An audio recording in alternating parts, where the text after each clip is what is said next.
पढ़ाने जा रहे हैं इलेक्ट्रोकेमिस्ट्री का 3rd लेक्चर। आज का टॉपिक है फैराडे लॉ ऑफ इलेक्ट्रोलाइसिस। क्या टॉपिक है? Faraday law of electrolysis. Faraday law of electrolysis में हमें देखना क्या, जैसे कि नाम से पता चला इलेक्ट्रोलाइसिस प्रोसेस का यूज हुआ है इसमें। इलेक्ट्रोलाइसिस जो प्रोसेस है वो कौन से एप्रेटिस में यूज होती है? इलेक्ट्रोलिटिक सेल में। किस में यूज हो रही है? इलेक्ट्रोलिटिक सेल में। वैसे मैंने पढ़ा दिया पिछले लेक्चर में इलेक्ट्रोलिटिक सेल क्या है, लेकिन थोड़ा सा बता रहा हूँ अभी। क्या ले लिया? ग्लास का एप्रेटिस ले लिया, उसमें 2 इलेक्ट्रोड लगा दिए किसी भी एलिमेंट के।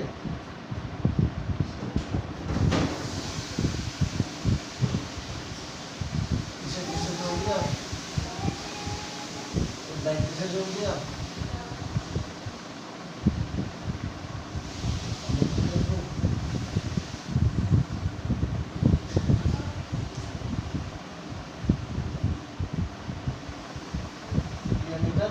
क्या है? बैटरी। क्या है ये? बैटरी। देखो ये एक इलेक्ट्रोलाइटिक सेल है। इलेक्ट्रोलाइटिक सेल में क्या होता है? इलेक्ट्रोलाइसिस होता है। इलेक्ट्रोलाइसिस कैसे होता? किसी इलेक्ट्रोलाइट का सॉल्यूशन ले आता है, क्या आता है? किसी इलेक्ट्रोलाइट का सॉल्यूशन, और उसमें बैटरी की हेल्प से इलेक्ट्रिसिटी पास कराई जाती है। क्या पास कराई जाती है? इलेक्ट्रिसिटी। तो ये बैटरी लगा दी, बैटरी का ये पॉजिटिव टर्मिनल है, ये नेगेटिव टर्मिनल।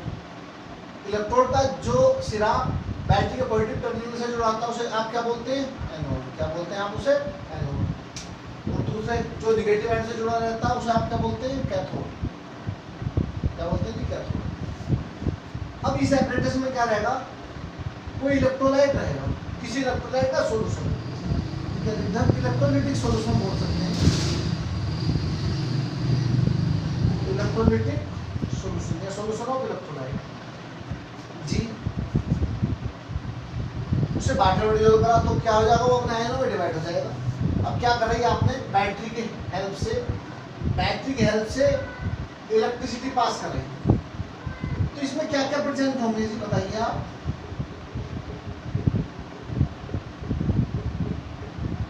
वो इलेक्ट्रोलाइट किससे बना होगा? कैटायन और एनायन से बना होगा। किससे मिलकर बना होगा? कैटायन और एनायन से। कैटायन और एनायन से मिलकर बना होगा।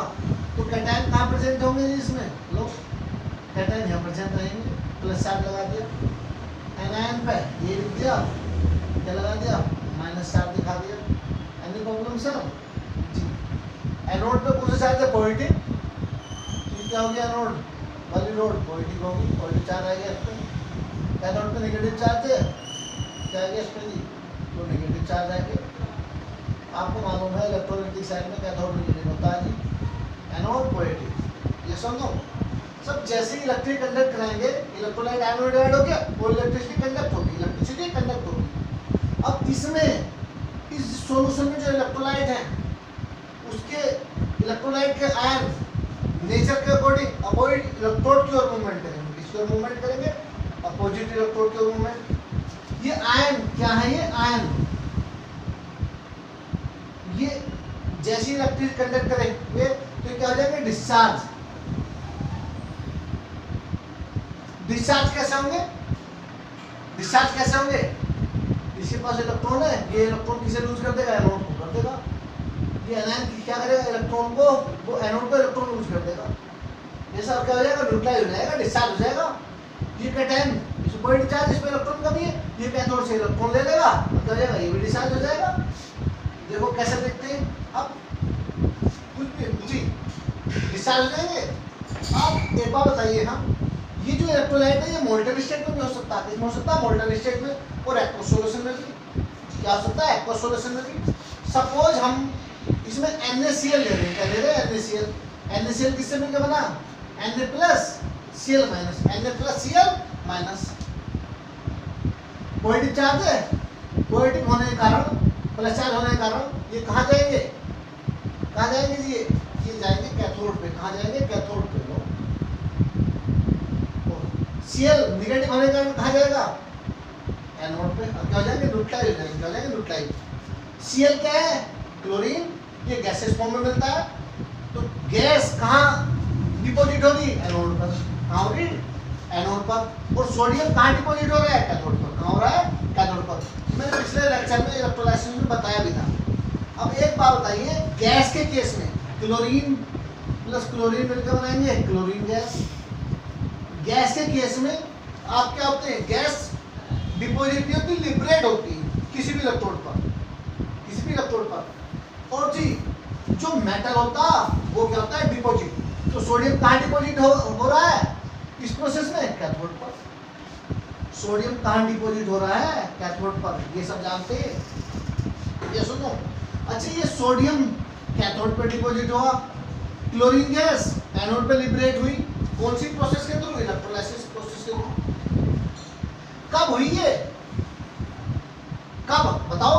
जब आपने बैटरी की हेल्प से इलेक्ट्रिसिटी कंडक्ट कराई, बैटरी की हेल्प से इलेक्ट्रिसिटी कंडक्ट कराई, इलेक्ट्रिसिटी पास कराई, है ना? इलेक्ट्रिसिटी पास कराई जब तो हुआ। अदरवाइज बैटरी मत लगाओ, इस सोल्यूशन को कोई फर्क नहीं पड़ेगा, नहीं पड़ेगा। जब आपने बैटरी लगाई तो क्या इलेक्ट्रोलाइसिस प्रोसेस हुई? नेचर के अकॉर्डिंग जो इलेक्ट्रोलाइट के आयन थे वे अपोजिट इलेक्ट्रोड की ओर मूवमेंट कर गए और अपने इलेक्ट्रोड पर डिपॉजिट हो गए। गैस होगी तो लिबरेट होगी, और मेटल है तो क्या होगा? डिपॉजिट हो जाएगा।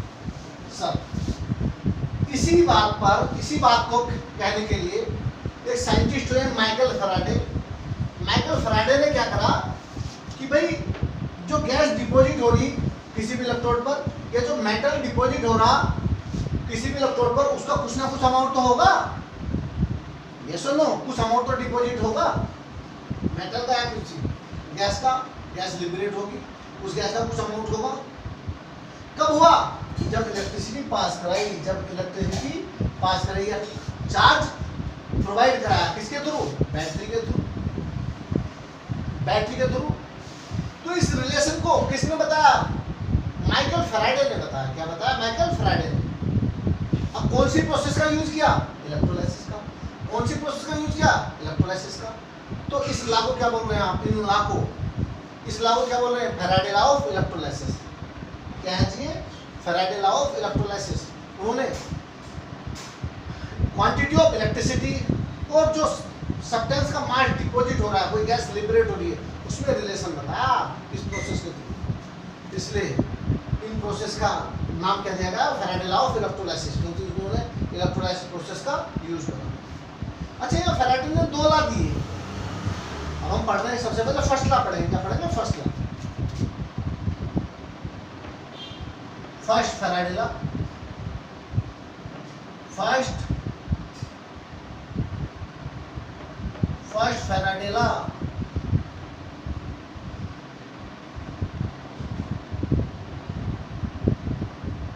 First Faraday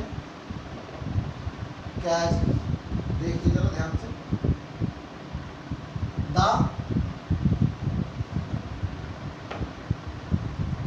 the mass of any substance deposited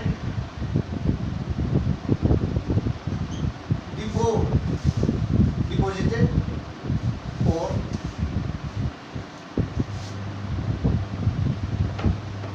the mass of gas liberated। Gas के केस में कहेंगे आप गैस लिबरेट हो रही। कोई सब्सटेंस है, मेटल के केस में कहेंगे आप कि मेटल डिपॉजिट हो रहा at a particular electrode, at a particular electrode, at a particular electrode. The mass of any substance deposited और the mass of gas liberate at a particular electrode. या तो किसी गैस का मास हो या तो किसी गैस का मास हो। हाँ, क्या होगा? गैस का मास लिबरेट होगा या किसी सब्सटेंस का मास डिपॉजिट होगा। किस पर? किसी पर्टिकुलर इलेक्ट्रोड पर। Is directly proportional, directly proportional, directly proportional. किसके डायरेक्टली प्रोपोर्शनल है? बताइए। क्वांटिटी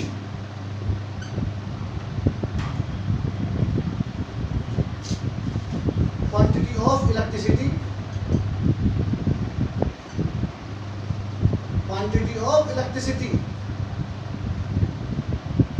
ये क्या बोल सकते हैं आप यहाँ, amount of charge, amount of charge या क्वांटिटी ऑफ चार्ज भी बोल सकते हैं, क्वांटिटी ऑफ चार्ज भी बोल सकते हैं। देखो mass of any substance deposited और mass of gas liberated at a particular electrode is directly proportional to quantity of electricity या amount of charge जी passing through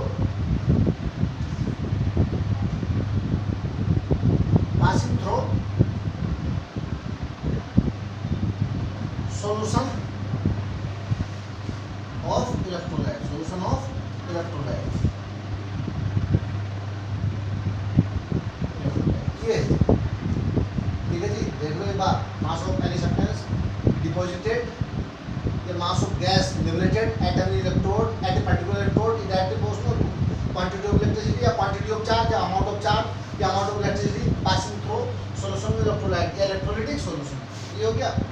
अब सर जी ये क्या है, मास ऑफ एनी सब्सटेंस या मास of gas, any gas, mass of any gas, इसे क्या लिख सकते हैं आप, इसे आप मास को किससे रिप्रेजेंट करते हैं, या तो m ले लेते हैं, w, हम यहाँ w ले रहे हैं, सपोज W,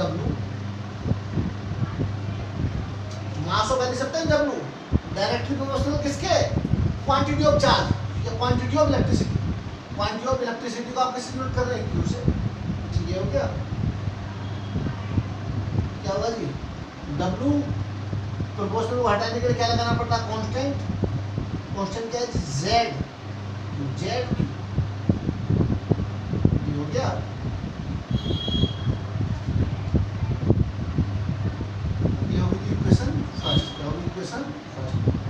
जेड क्या है, जेड एक कांस्टेंट है, जेड क्या है, एक कांस्टेंट।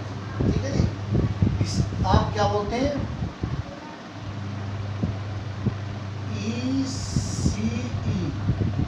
ECE का मतलब है इलेक्ट्रोकेमिकल इक्विवेलेंट,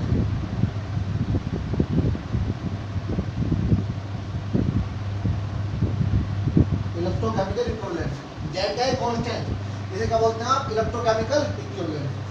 यस सर, हो गया जी। सर जेड क्या होता है, ये क्वेश्चन फर्स्ट होगी, क्या देखिए, Z equal to E upon F, ध्यान देना, Z equal to E upon F, E क्या है जी, ये इक्विवेलेंट वेट क्या है, इक्विवेलेंट वेट, मास भी बोल सकते हैं आप, क्या बोल सकते हैं, मास, इंपेरिकल मास भी बोलते हैं, क्या बोलते हैं, इंपेरिकल मास जी सर। और एफ क्या है, फैराडे कांस्टेंट, एफ क्या, फैराडे कांस्टेंट, एफ क्या जी, फैराडे कांस्टेंट हो गया। इसकी वैल्यू क्या है, 1F, फैराडे को एफ से रिप्रेजेंट करते हैं आप, 1F की वैल्यू क्या होती है, 96500 कूलम है क्या वास्तव में, ये है charge on 1 moles of electron. देखिए ध्यान से, एफ क्या है, charge on 1 moles of electron, एक मोल इलेक्ट्रॉन पे चार्ज, इसके को आता है एक इलेक्ट्रॉन पे चार्ज कितना होता, 1.610 कूलम, तो 1 मोल पर कितना होगा, किससे मल्टीप्लाई करेंगे आप जानते हैं, 6.02923 से आ जाएगी, ये वैल्यू आएगी जी। हो गया, जेड की वैल्यू निकल गई। अच्छा, इक्विवेलेंट वेट कैसे निकालते हैं, ये हो गया, मैं एक साइड से रब कर रहा हूँ जी, हो गया, मैं इस साइड से देखो, इसे हटा रहा हूँ यहाँ से,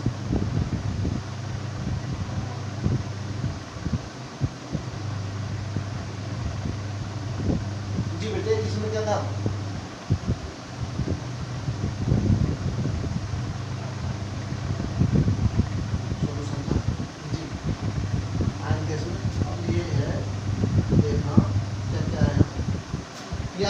ई क्या है, ई है जी इक्विवेलेंट वेट। इक्विवेलेंट वेट कैसे निकालते हैं, इक्विवेलेंट वेट ई क्या है जी, इक्विवेलेंट वेट बता देता है कैसे निकालते हैं। देखो मोलर मास अपॉन ई क्या है इक्विवेलेंट वेट, इक्विवेलेंट मास कैसे निकालते हैं, molar mass upon electron transfer, electron transfer या इलेक्ट्रॉन ट्रांसफर के प्लेस पर लिख सकते हैं चार्ज ट्रांसफर, या लिख सकते हैं charge of ion, charge of ion या चार्ज ऑफ एलिमेंट, ये भी लिख सकते हैं, और भी कई सारे। मैंने सॉल्यूशन में इक्विवेलेंट मास इलेक्ट्रॉन वेट निकालना बताया है, इलेक्ट्रॉन ट्रांसफर, फिलहाल यहाँ तो इलेक्ट्रॉन ट्रांसफर, सही है जी, क्लियर। अब क्या करेंगे जी हम, अब ये बात आइए आप यहाँ, अभी क्वेश्चन फर्स्ट है, अभी पहुंचना हमें कहीं तक, किस साइड में आइए, कौन सा साइड है, इलेक्ट्रोलिटिक साइड।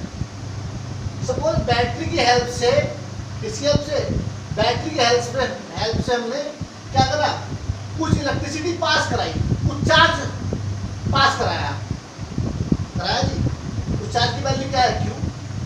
तो चार्ज पास कराने से क्या हो गया, इसमें आई एम्पियर की करंट पास होगी, आई एम्पियर की करंट पास होगी, कितने टाइम में, टी टाइम में, कितने टाइम में, टी टाइम में। तो देखिए आई इक्वल टू क्या, charge upon T, charge upon T, ये सुन लो, charge upon time, current equal to charge upon time. तो क्या हो गया जी, Q equal to I T, Q equal to I T, ध्यान रखना इसे, क्या निकल गया इसे, इस Q equal to I T की वैल्यू कहाँ रख दो आप, इक्वेशन फर्स्ट में रख दो, कहाँ रखते हैं, equation first. W equal to Z I T, वो जब आई थी, मतलब ऐसे कह रहे हैं W equal to Z I T, क्या हुई इक्वेशन 2, क्या हुई इक्वेशन 2। ये ध्यान रखना आपको, T आपको गिवन होगा, I गिवन हो सकता, Z निकल जाएगा, W गिवन है तो, या कोई चार चीज में से कोई तीन चीज गिवन होगी, और फोर्थ आपको निकालनी है, फोर्थ आपको निकालनी है जी, जी। ये W क्या है, मास of any substance deposited at an electrode या at a particular electrode, या मास of gas liberated at a particular electrode। Z क्या है, ECE मतलब इलेक्ट्रोकेमिकल इक्विवेलेंट, और Q क्या है, quantity of charge, quantity of electricity. ये किसको ये Q किसके इक्वल होता है, Q इक्वल टू IT, कहाँ से आया, current equal to charge upon time आ गया। तो फॉर्मूला क्या बना, Z इक्वल टू वो Q equal to W equal to ZIT। अब हमें क्या निकालना बताना, देखो यहाँ Z इक्वल टू क्या था, E अपॉन F, E क्या था, इक्विवेलेंट वेट। अब मैं इक्विवेलेंट वेट निकालना बता रहा हूँ, क्या निकालना बता रहा हूँ, दो एलिमेंट का इक्विवेलेंट वेट निकालना बता रहा हूँ। वैसे आपको पिछले लेक्चर में क्लियर है, सिर्फ एक एलिमेंट का इक्विवेलेंट वेट निकालना बताऊंगा, बताऊं या इसे रब कर रहा हूँ, सेट से हो गया जी। इक्विवेलेंट मास ऑफ एलिमेंट हम यहाँ निकाल रहे हैं, calculate equivalent mass of Na in NaCl, NaCl aqua solution जी सर। इक्विवेलेंट मास कैसे निकालते हैं, फॉर्मूला इक्विवेलेंट मास निकालने का, molar mass upon electron transfer, अच्छा एटम के केस में मोलर मास क्या होता है, एटॉमिक मास। अरे मॉलिक्यूल के केस में मोलर मास क्या होता है, मॉलिक्यूलर मास। तो निकालिए इक्विवेलेंट मास ऑफ Na, क्या जी, molar mass, atomic mass of Na,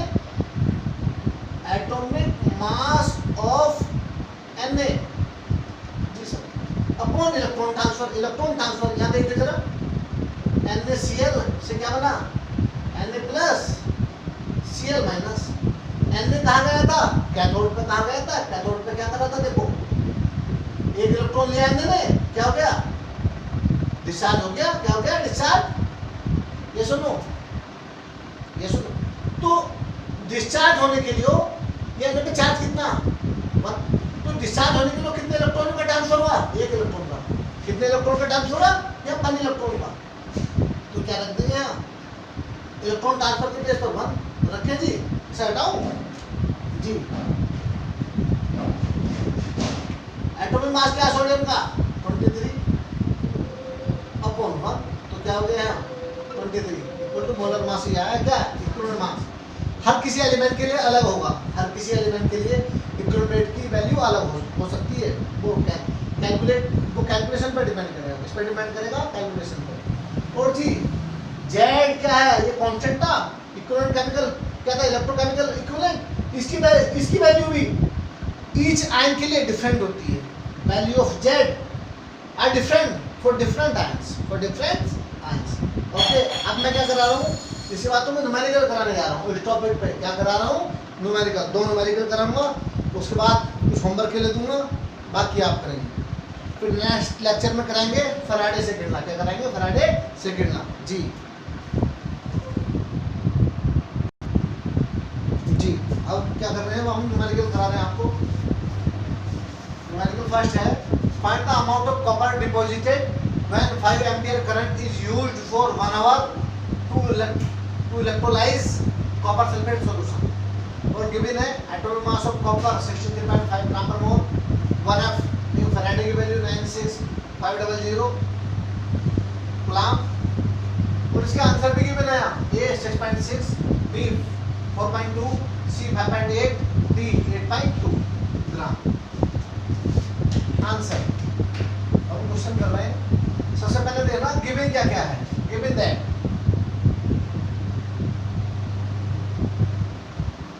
formula जानते हैं? फॉर्मूला क्या है जी? ओ जब आई थी, ऐसे याद करने का एक तरीका है, W equal to Z I T. W equal to Z I T जी सर। देखो यहाँ आई क्या है? करंट। आई क्या है? करंट।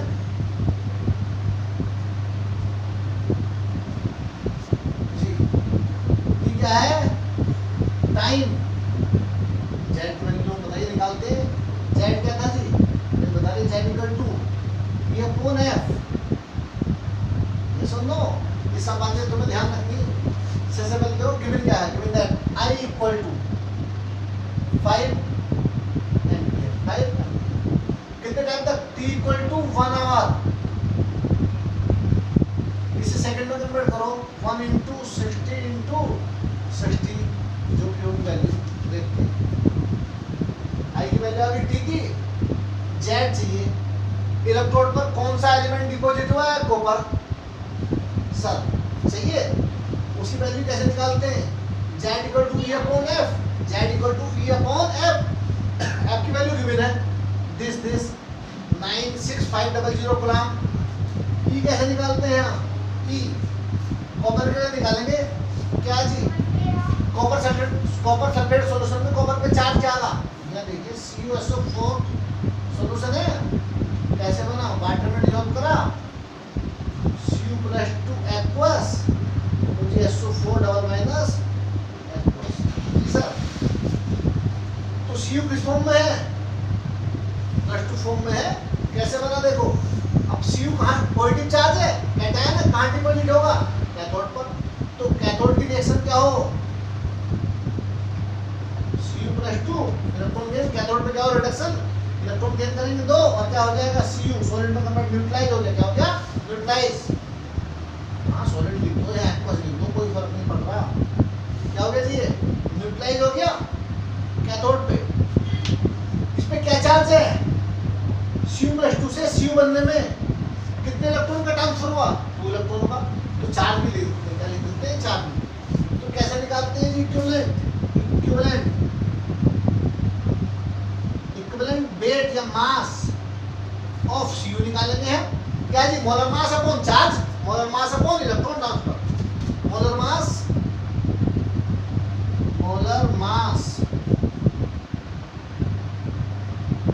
Upon S। S क्या जी? Electron transfer, sorry electron transfer. इसकी वैल्यू क्या जी? देखो यहाँ मोलर मास, एटम है तो एटॉमिक मास 63.5 आज क्या है इस पर चार्ज क्या प्लस माइनस का ध्यान नहीं देते रखे जी, ध्यान है जी। ई की वैल्यू क्या निकल आई जी सर, यस सर, ओ सॉरी सॉरी सॉरी, ई की वैल्यू क्या निकल गई जी 63.5 अपॉन 2। अब रखो फॉर्मूले सब चीजें हटा दूँ इसे, हाँ ध्यान से देखना। अच्छा निकालना क्या है,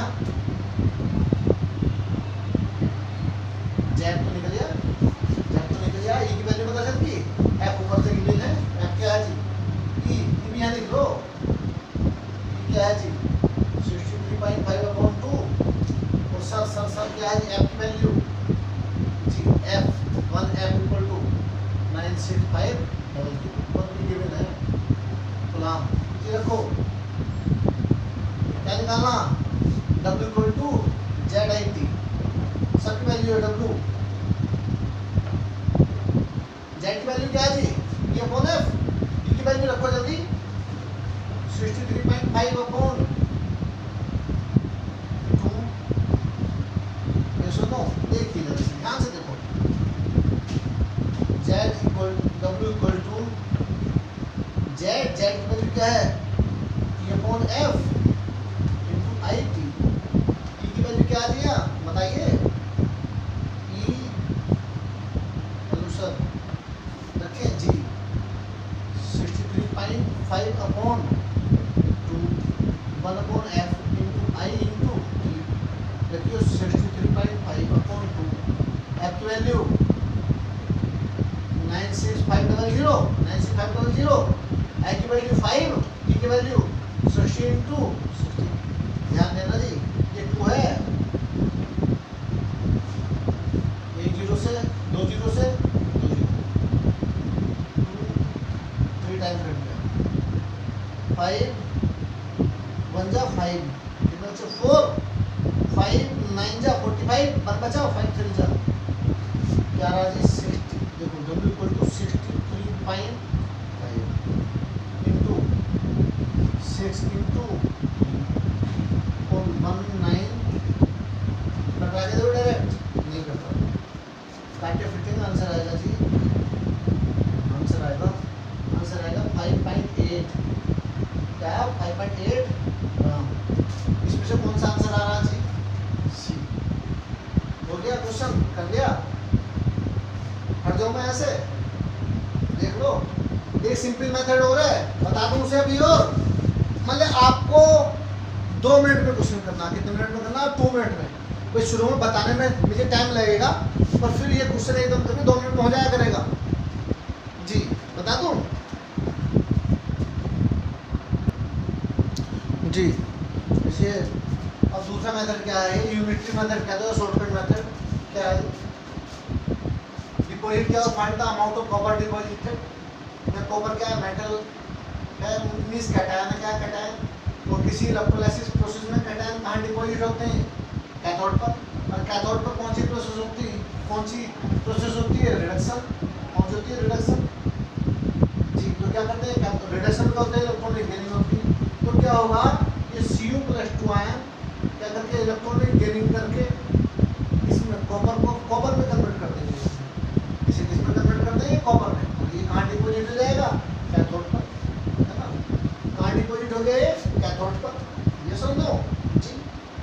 अब देखिए यहाँ 2 mole of electron required, 1 mole copper को बनाने में, 1 मोल कॉपर को बनाने में 2 मोल इलेक्ट्रॉन की रिक्वायरमेंट हुई, कितने इलेक्ट्रॉन रिक्वायर्ड है 2 मोल, यस, तो 1 मोल कॉपर बनाने में, 1 मोल कॉपर को डिपॉजिट करने में कितने मोल इलेक्ट्रॉन की रिक्वायरमेंट हुई 2 जी। अब हमने पीछे पढ़ा था एफ किसके होता, एफ क्या था 1F इक्वल टू 96500 भी था गुलाम, लेकिन कुछ और बताया था मैंने, क्या था charge on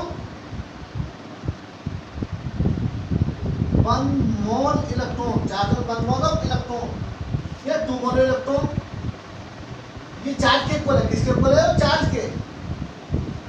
charge transfer, electron transfer. Sir charge on 1 mole of electron, तो यह क्या रहा है? 2 mole of electron required, 2 mole of electron required. 1 मोल को तो क्या करते हैं 1f, तो 2 मोल को क्या कर देंगे 2f। Yes, 2f equal to charge on 2 mole electron, charge on 2 mole of electron. सही जी, 2 मोल ऑफ इलेक्ट्रॉन रिक्वायर्ड, वे क्या करने में 1 मोल कॉपर डिपॉजिट कराने। या 2 फैराडे चार्ज रिक्वायर्ड हुआ 1 मोल कॉपर को डिपॉजिट करने में, किस पे? कैथोड पे। ये बात क्लियर हुई? जी सर, आप इसे क्या लिख सकते हैं? F की वैल्यू बताइए तुम्हें। 1F की क्या है जी? 96500 कूलम। ये सुनो, कितने से क्या बना? अब देखो 2F से क्या बना? 1 mole of Cu, 1 mole of Cu deposit हुआ। यस सर, इसका मास कितना आता है जी? 63.5 ग्राम, 63.5 ग्राम ऑफ Cu। कितने से बना? 2 फैराडे से। ये 2 इंटू 96500 ग्राम से 63.5 ग्राम कॉपर डिपॉजिट हुआ। तो 1 ग्राम से कितना डिपॉजिट होगा जी? 63.5 अपॉन 2 इंटू 96500, 96500 1 ग्राम से जी। ये किसकी वैल्यू है? किसकी वैल्यू है जी? चार्ज की वैल्यू है। अब हमें निकालना क्या है जी? हाँ, हमें निकालना क्या है? हमें मास निकालना। क्या निकालना? मास। कितना मास निकालना? जब 5 एम्पियर करंट पास कराया, 5 एम्पियर करंट पास कराया, किसमें? किसमें? 1 आवर में। किसमें? 1 आवर में जी।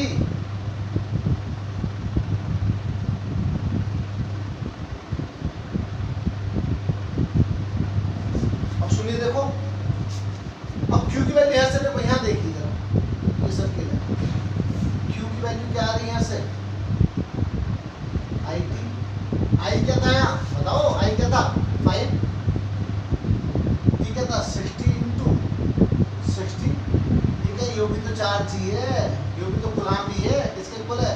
कूलम के। ये सुनो,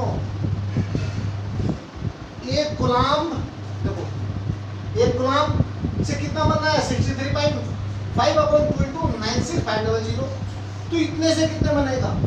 5 इंटू 60 इंटू 60 इक्वल टू, बताइए, एक से बनना है इतना, इतने से कितना बनेगा? मल्टीप्लाई कर दो, 63.5 अपॉन 2 इंटू 96500, देखते रहो जी, इंटू 5 इंटू 60 इंटू 60। देखियो, ऐसे चेक करो इधर से, देखो 63.5 अपॉन 2। अब देखो मैं समझा रहा हूँ, 63.5 अपॉन 2, ये रहा 96500, ये रहा। कितनी वैल्यू आ गई है? 560 कैलकुलेट कितना आ जाएगा जी? 5.8। नेक्स्ट एग्जाम्पल में फिर बताएंगे यूनिटी मेथड, शॉर्टकट मेथड, इससे जल्दी निकल जाएगा, है ना। कभी कभी जल्दी की भी जरूरत पड़ती है, उसलिए बता रहे हैं। वैसे इस तरीके से हमारा कोई दिक्कत नहीं। हो गया? ओके, ये इससे रिलेटेड है।